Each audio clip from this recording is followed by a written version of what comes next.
All right.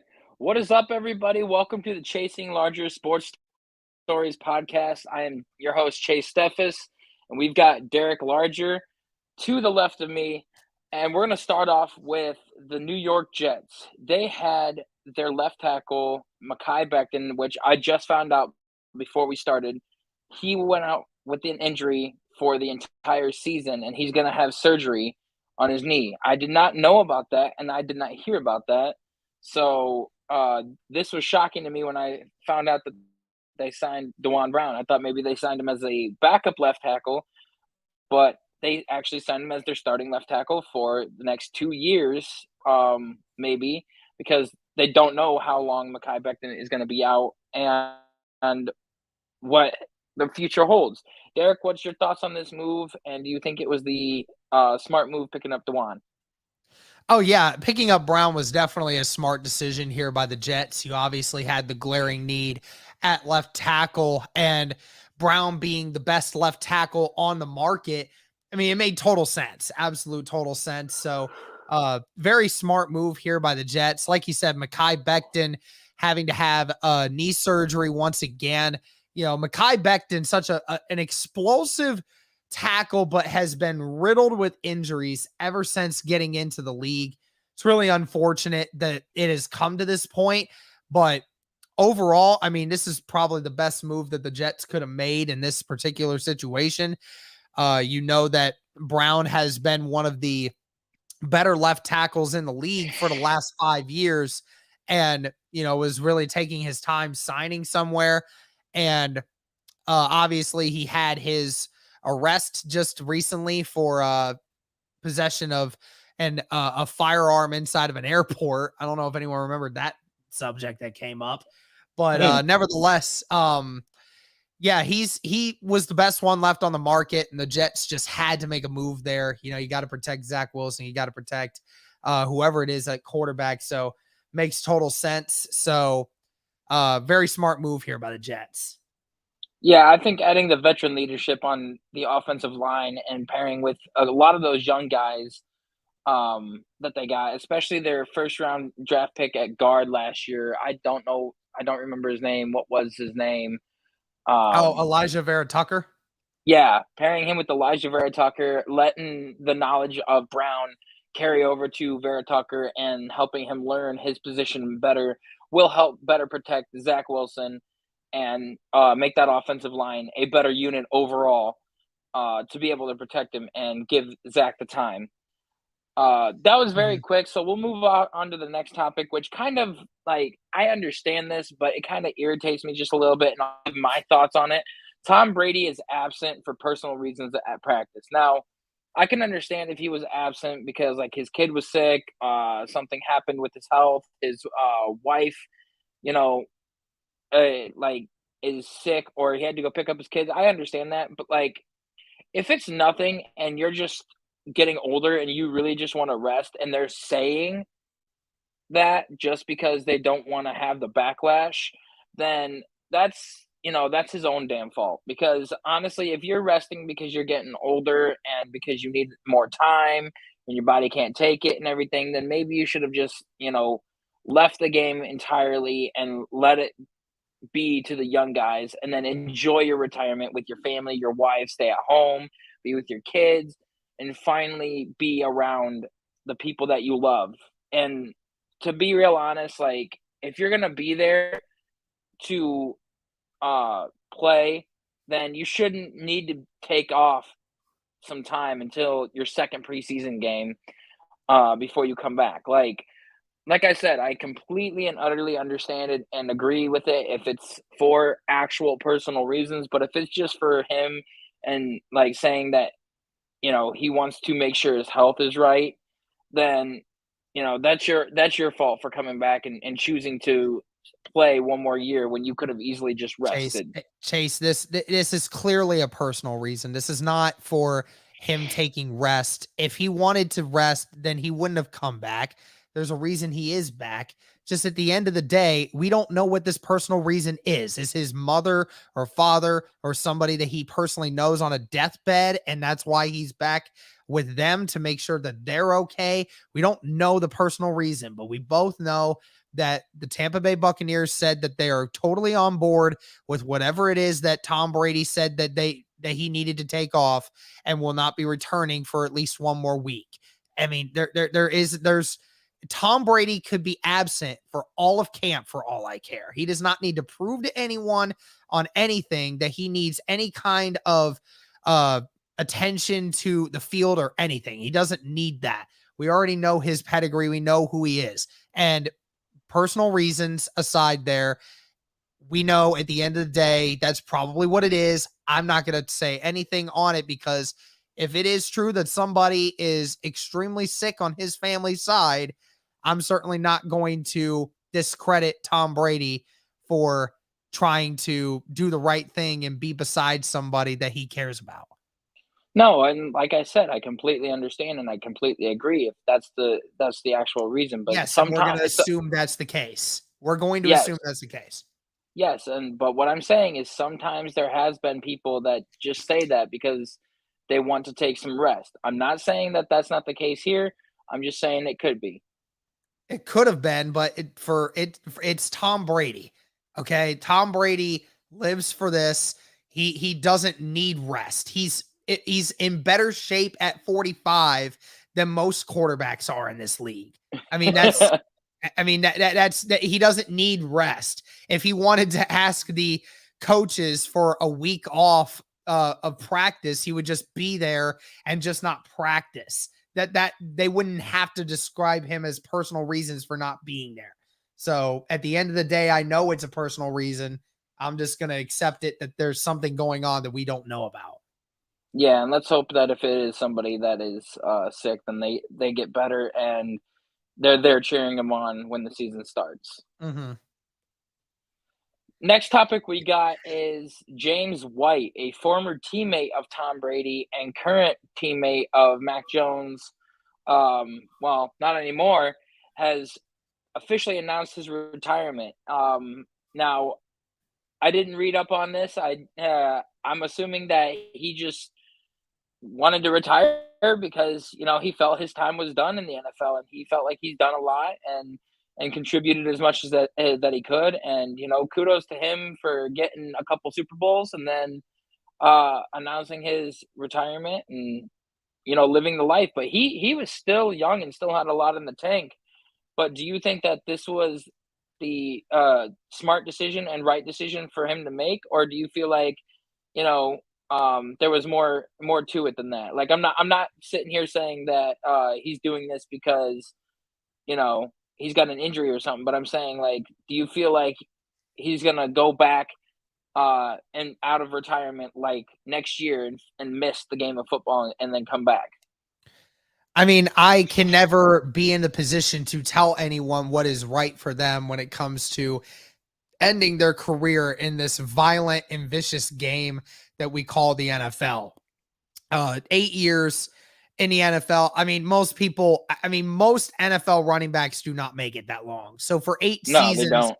of being not just a contributing factor to the success of the Patriots over the last few years, a very pivotal point in this Patriots dynasty that they were building.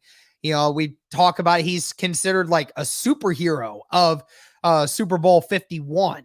I mean, this guy was, when going up against the Falcons, I mean, he was so pivotal to that game, and the Patriots ended up winning it.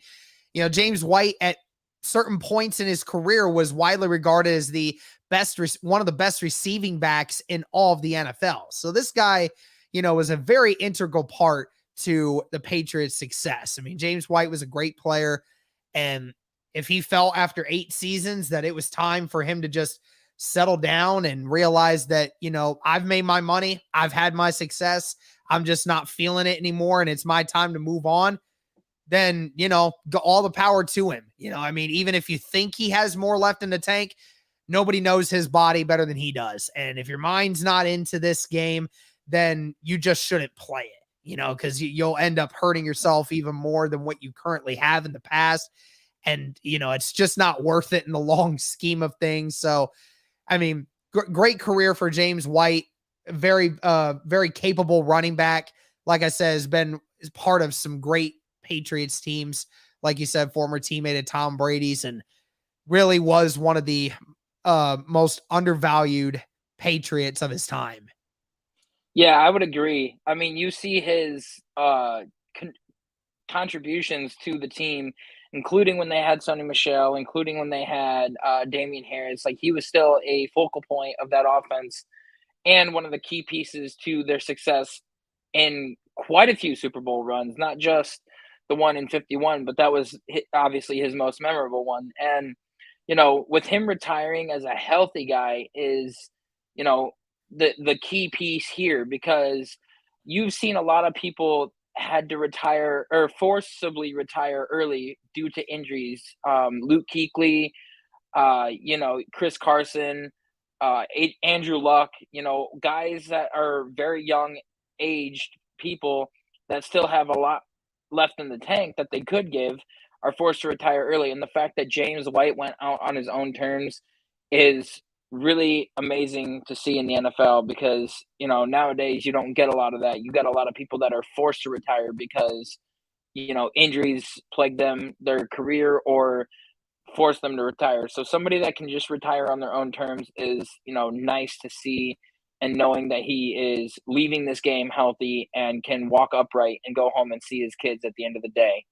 Mm-hmm. And, if next year he decides that he wants to come back, the door is always open in the NFL for somebody to want him back. But obviously we see that not everybody can be an Adrian Peterson, not everybody can be a Frank Gore to where they can play well into their mid 30s and still contribute to a team. So kudos to James White on having a phenomenal career with the Patriots and being a two-time Super Bowl champion. Yep, absolutely. All right, next topic that we've got, more of the Deshaun Watson drama going on in the NFL. This is never ending, and it will not end until we get the final ruling for the appeal, the final ruling from the NFLPA, and what they're going to do. And obviously, until he serves his 6, 8, 10, 12, 19, 23, 32 game suspension, whatever it may be, we will not get this drama over with until that suspension is served. But today we got more news saying Deshaun Watson is willing to settle with an 8-game suspension, and also paying $5 million of his salary to the NFL, for him to be able to settle this and be done. Derek, what is your thoughts on this? Do you think that this is a smart move by his part? Do you think that the NFL will accept it, or do you think that they will still try to push for a 17-game ban? Well, this is the first time I'm hearing this report, and I do not believe that the NFL will take this, even with the $5 million fine that they would be getting. It was that's 8 games is still below what the NFL had wished for at the bare minimum for them to accept, which was 12 games. And then on top of it, they wanted an $8 million fine to go with it. So he's short on both aspects of it.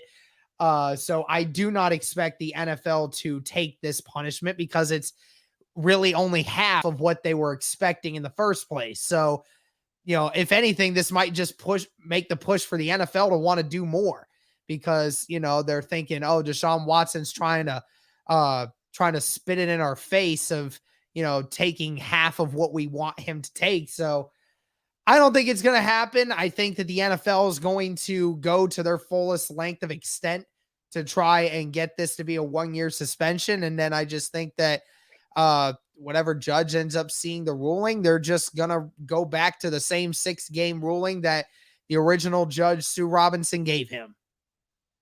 Yeah, I have the same feeling that that's gonna be what happened too, because whatever judge looks at this, it's kind of like doctors. They always say it's very hard to sue a doctor because you'll always have, another doctor that's gonna back up their malpractice and be like, oh well, this doctor is very credible, like he knows what he's doing, and you won't win a case against the doctor 9 times out of 10 unless it's a extreme circumstance, and that's where this is going to be. Like if you've got a judge going against the judge, and like their decisions clash, I think that the judge that is overseeing this hearing is going to side with the judge that made this decision. So in reality, me and you feel like they're going to cancel each other out, but we've had shocking things happen before, and it very well could be to where we see a 17 game ban. Now, if that happens, there was reports that came out just before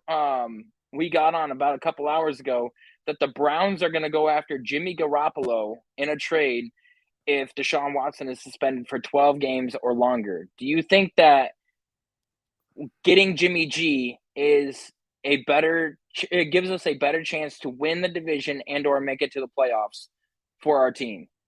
Oh, yeah, absolutely. I mean, Jimmy G, while we may mock him at times for not being an elite quarterback because he's paid like one, he definitely is a much higher step up than what Jacoby Brissett is right now. Jimmy G would at least make you guys compatible enough on offense to at least respect where the ball is going. He would have a lot better command of the offense, a lot better decision making than what Jacoby Brissett would. Just a little bit more sure of himself.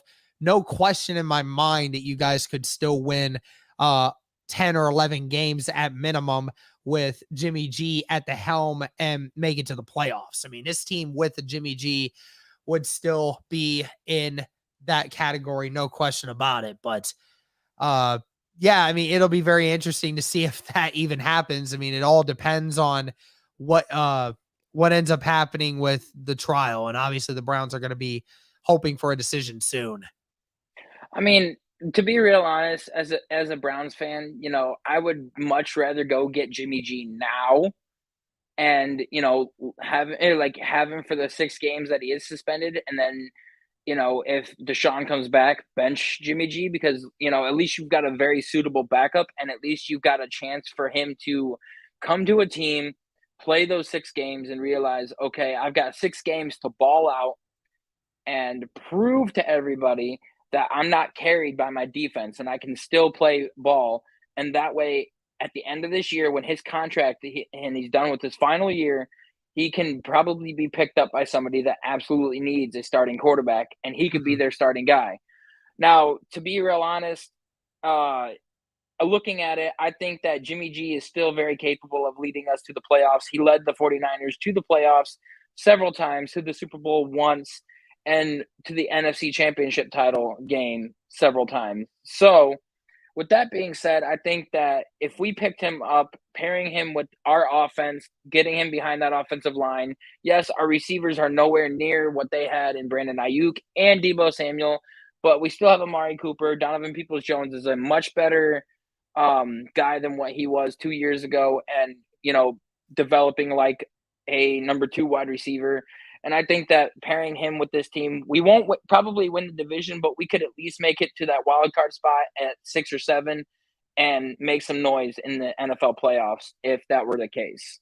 That's my opinion, and I know that you agree that he is not in the upper echelon of borderline top 15, but I think he reaches that like 16 to 20 range for a Mm-hmm. QB that is very capable of taking us all the way.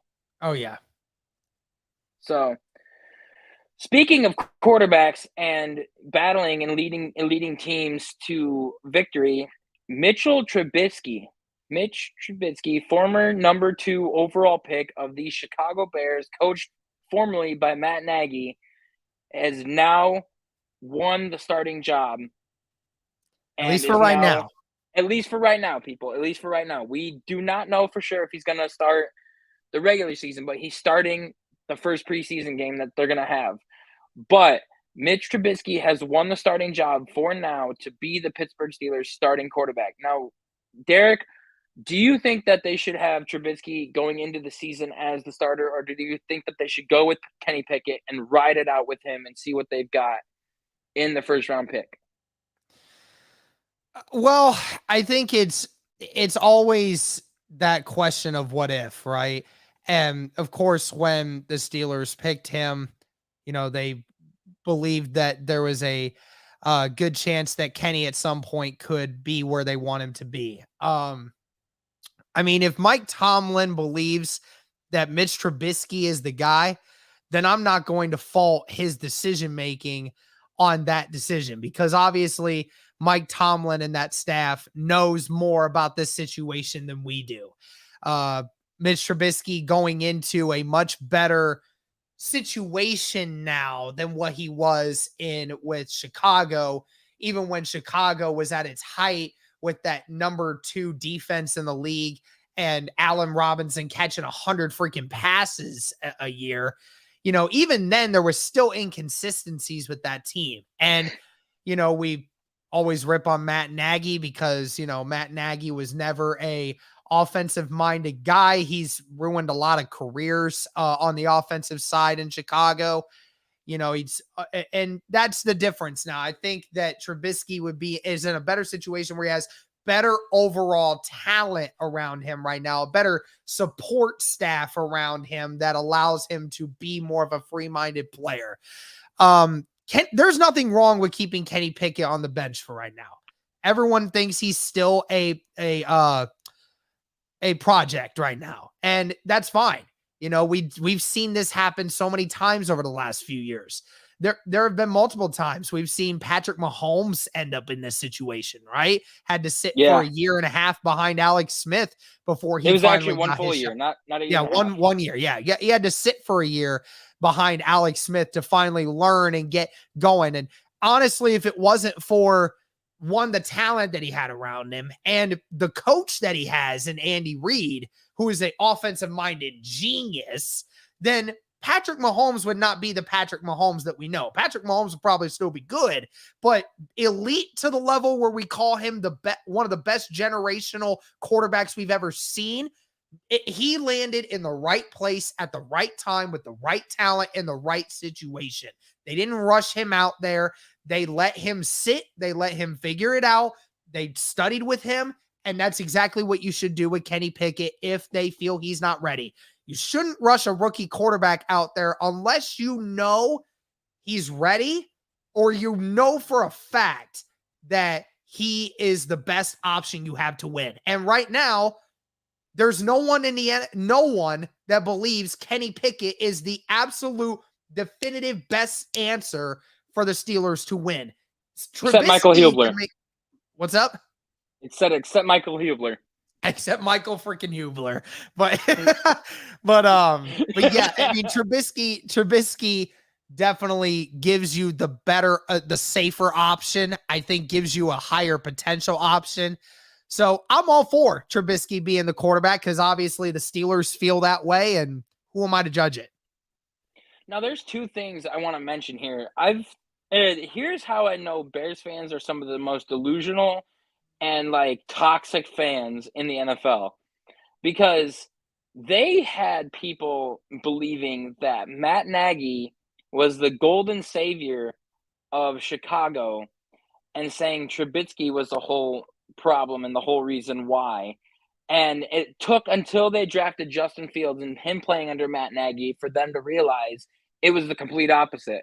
Because everybody was saying that the reason why Matt Nagy was a good coach is because for Patrick Mahomes' first 2 seasons in the league in 18 and 19 before Nagy got the Bears coaching job, he was the offensive coordinator calling plays for the Kansas City Chiefs, and he was also the quarterback coach. When in reality, Andy Reid only handed over the play calling a little bit to Matt Nagy, not a whole lot, a little bit. But Matt also did not he was just fresh as a QB coach and just fresh as an offensive coordinator. I think if you would have had time for him to develop under Andy Reid, give him some time to process the way that the NFL works in calling plays and running a coaching staff, he might have been better. He might have been. There's no guarantee, but I think this is what we're seeing with Eric Bieniemy, with him finally being an absolute play caller, getting a chance to learn under Andy Reid. I think he is ready to be an NFL head coach, but nobody's giving him a shot. But the second thing that I also have is we're like a question: were we too quick to judge Mitch Trubisky, because looking at some of the old highlights that we saw, or that I saw at least from the Bears, this dude had the potential makings of a franchise quarterback. And, with a better coach in there, with a guy like probably Eric Bieniemy in there guiding him, he probably could still be on the Bears and, probably could have led them to the playoffs. Now, Chase, there are so many guys that get drafted in this league that could have made it in the NFL had they been drafted into the right scheme. Right. I right, mean, but that no, is what the I'm same. saying is Yeah, yeah. you're I seeing it agree now with you. with That with is how Tomlin. it works every time. I mean, we talk about Lamar Jackson. We talked about him like 2 weeks ago. We kept bringing up the same thing all the time. Why is Lamar Jackson successful? Because the way the Ravens have adopted their system around him, right? Like Lamar Jackson is not designed for the Todd Bowles scheme or the Andy Reid scheme or the Indianapolis Colts Frank Reich scheme, right? Like he's just not designed for that. But what the Ravens have been able to do for him allows him to be the player that he has always been. So, we talk about that with so many different quarterbacks, right? I mean, Mitch Trubisky probably shouldn't have been drafted that year. He probably should have been drafted a little bit later. He should have been drafted to a different team that would have actually done some more to help him. But instead, they threw him into the fire when he wasn't ready. And, he tried his best. He just wasn't good enough. Both can be right. Trubisky was not good enough, but at the same time, the team he was drafted to and the support system he had around him was not doing him any favors. No, but that's not what I'm saying. Okay, let me say this. We are seeing it now with the Pittsburgh Steelers and being under head coach Mike Tomlin, who has never had a losing season in the NFL since he's been an NFL head coach. Yes. And there has been reports that Trubisky is like far and above what he was when he was in Chicago, and he is balling out and has the makings to be a prototypical franchise quarterback.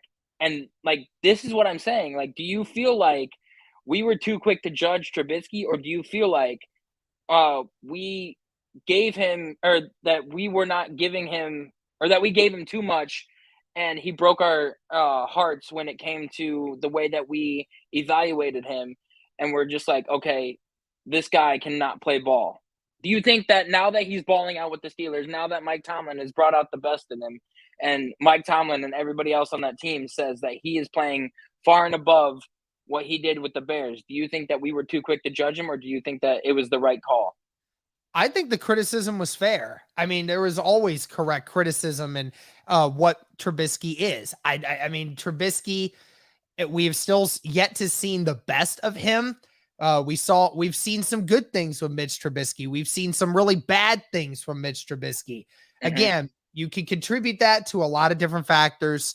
We will just have to see how this new change of scenery changes him. We'll have to watch it. And if he does have the starting quarterback position for them week 1, we'll finally be able to see, was it Mitch Trubisky or was it the Bears more of? Because obviously now you're going into a system where Najee Harris can run the football. You know that you got some wide receivers off the edge that can ball. You got a really good defense on the other side. And you got a great supporting staff with, like you said, Mike Tomlin is one of the more underappreciated coaches in NFL history. 15 seasons in the league and has never had a losing season.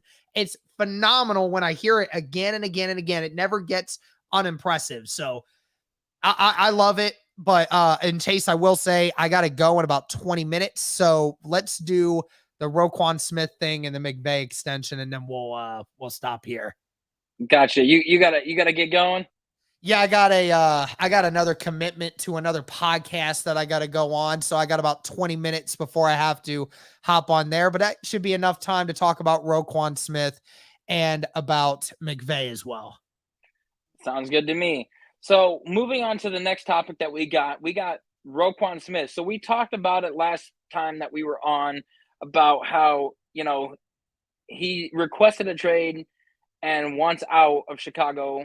We were talking about him potentially wanting to be out, but now he has actually come out and said that he wants traded out of Chicago. And the reason why is because him and the GM could not agree on a contract extension. he wanted to stay in Chicago. He wanted to finish his career in Chicago, and he's been one of the better linebackers in the league since entering it. Mm-hmm. But when he went to the GM and was just like, here's what I want for my contract, the GM, Ryan Poles, said, no, here's what we're going to pay you. Take it or leave it. We're not going to negotiate. We're not going to budge from that. So because of that, Roquan felt that he was undervalued and underappreciated and said that he wants a trade and expects to go to a different team that's going to, give him the value that he's worth. Do you think that this was a smart decision by Roquan Smith? And, to me, I think that it was a smart decision. Not only that, it was the right thing for him to do, because if you're going to be undervalued and underappreciated, I think that you should request a trade and go somewhere where you know that you are going to get the money for yourself. I totally agree with you. Let me ask you this. Let me just ask you, and then I'll see if your opinion changes based on what I'm about to tell you. How would you feel about this situation if you heard that Roquan Smith wants to be paid the highest contract for a linebacker in the NFL right now? I still think that he's worth it, because if I was going to go through my top 5 linebackers, he is in my top 5 for the linebackers right now. Now, honestly, making him the highest paid one, it's a little bit much and a little bit risky, but he's still worth a lot of money and still worth, being one of the top valued guys in the league. Mm-hmm. Oh yeah, I totally agree with you. I mean, Roquan definitely deserves to get paid.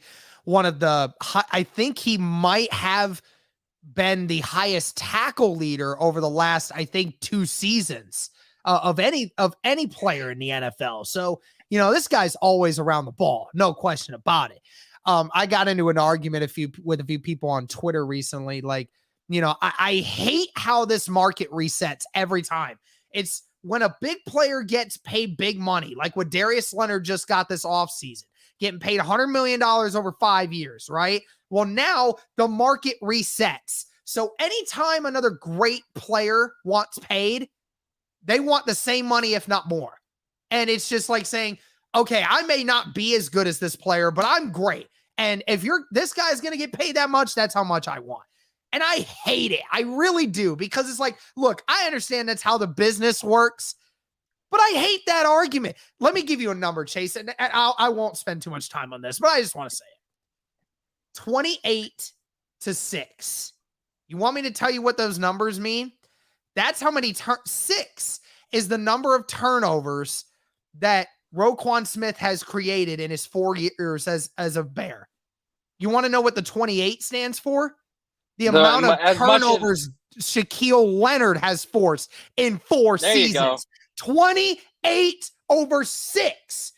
These two are not the same. They're not the same. They don't deserve to get paid the same money. They just don't. Now, going back to this, again, Roquan Smith definitely deserves to get paid the big bag. And you and I, when we heard this at first, and he came out and said to the media and to the world and said, I don't feel like I'm getting appreciated.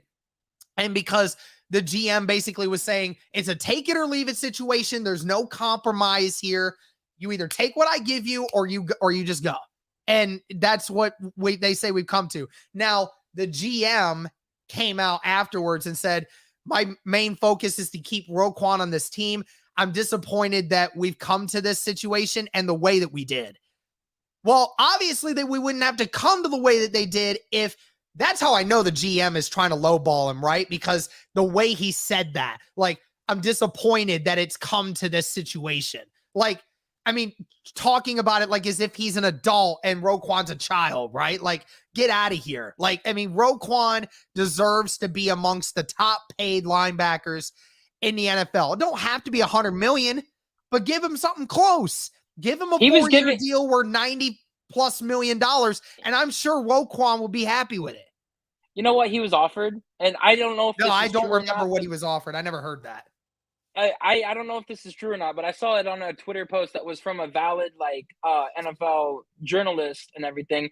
They said that they offered him a little bit more than what Bobby Wagner is making for the Rams. A little bit more. I don't remember what Bobby's contract was. His is 5 years, $50 million. 5 5 years, 50 million. 10 million a season.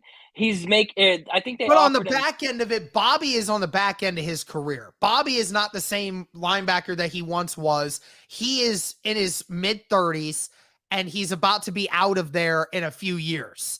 But Roquan is in his prime. Like, he is only 26 That's what I'm years saying. old. And the fact that they wanted to pay him 5 years, like 55 or 60 million, I was like, that's a low ball number. That is low ball. There should be at least an 80 mark in that check. There should, and that's why he feels underappreciated and undervalued by the Chicago Bears. I mean, there's no way he's on the level of Shaquille Leonard, but he's also, He's top 5 linebacker. Best. He's a top 5 linebacker. So I think that he should be paid like he's a top 5 linebacker. And I hate that thing too, where you have a player set the market and then another player comes in and crashes it. Like Kyler Murray, for example, passed Deshaun Watson for, now being the second highest paid quarterback in the league. And do I believe that he is better than Deshaun? Absolutely not. Nowhere close. Well, yeah, because nobody has Kyler Murray in their top 10 quarterbacks, and yet he's getting paid like the second highest in the league. Yeah, and when Watson was playing, he was a top 5 in the league.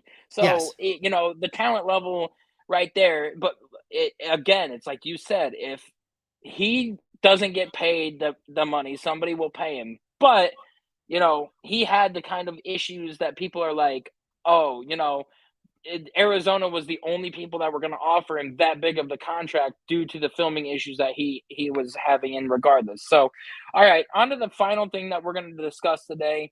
Sean McVay, the coach for the Los Angeles Rams, Super Bowl winning head coach, now has signed another extension with the Los Angeles Rams. I'm not sure the dollar amount. Derek, do you have? Yeah, they haven't announced it yet. They said that they're still working on the official terms of that. Okay, so they're working on the official terms, but all we know is that he is now going to be the Rams head coach for the foreseeable future and has the potential to lead this team to victory for the foreseeable future.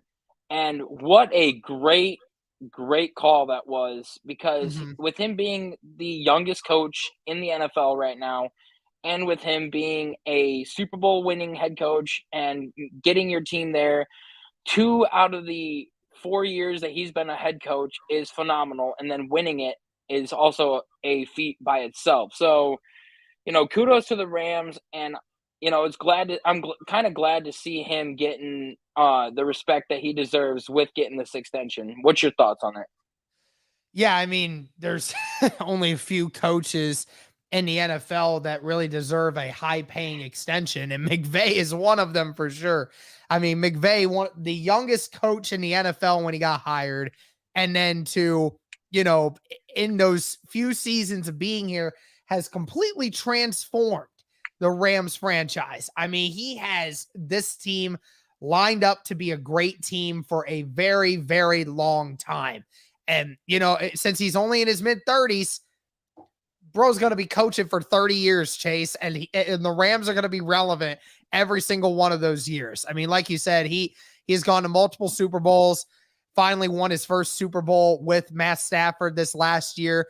So kudos to him. Definitely only a few guys in this league that really deserve a giant extension like this. We'll wait for the final results, but happy for Sean McVay. He absolutely deserves it.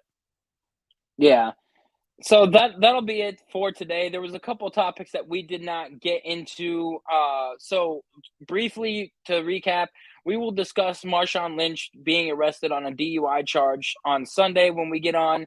We will also discuss Carson Wentz in training camp, his inaccuracy issues, and how Sam Howell could potentially be the starter week 1 over Taylor Heineke and over Carson Wentz. Now that is going to be a shocker by itself, but to add on, we will talk about those in the next video that we will do on Sunday. Thank you all for watching.